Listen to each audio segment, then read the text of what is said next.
For 8 long years, I lived in a house built on lies.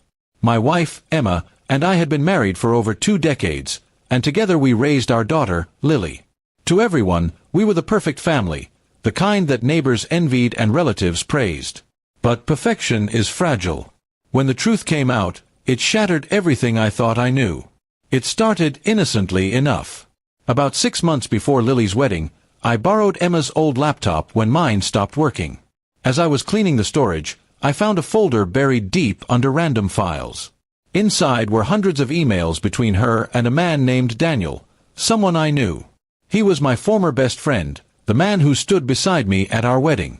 The emails dated back 8 years, filled with secret meetings, hotel reservations, and messages about keeping their love hidden. My hands trembled as I scrolled through each word. The betrayal wasn't just romantic, it was emotional, calculated, and continuous.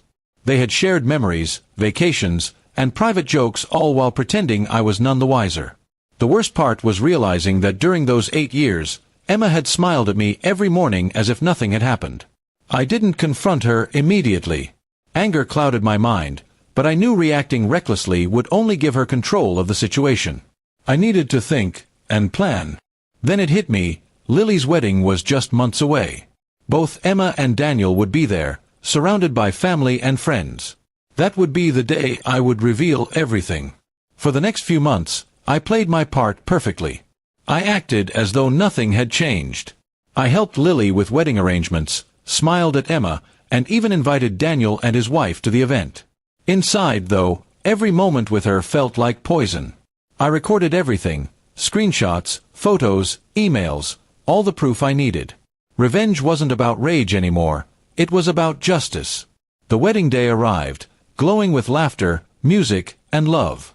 Lily looked stunning, radiant with joy. Watching her walk down the aisle was bittersweet for me. She deserved happiness, untouched by her mother's sins. I promised myself I wouldn't let this day ruin her memory, but I also couldn't let a liar stand beside me as though she were innocent. At the reception, after the toasts and dances, I took the microphone. Everyone assumed I was going to give the usual heartfelt father's speech.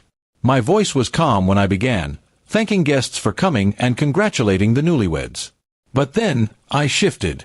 Today is about truth, loyalty, and love, I said, looking directly at Emma. Values that, sadly, not everyone here has honored. A hush fell over the room. Emma's smile froze. Daniel looked uneasy. I continued, for 8 years, my wife and her so-called friend Daniel have shared something behind my back. While pretending to care for our family, they destroyed it piece by piece. I clicked the remote, and a projector came to life, displaying screenshots of their messages. Gasps echoed through the hall. Emma's face drained of color. Daniel's wife burst into tears.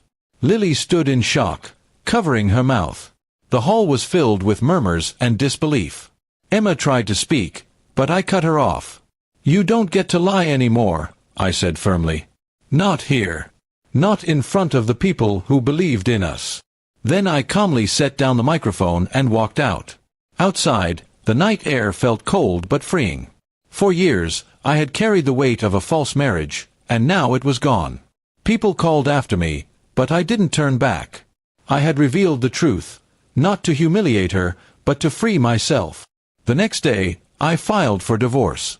Emma tried to apologize, begged to meet, and even claimed it was a mistake made out of loneliness. I didn't respond.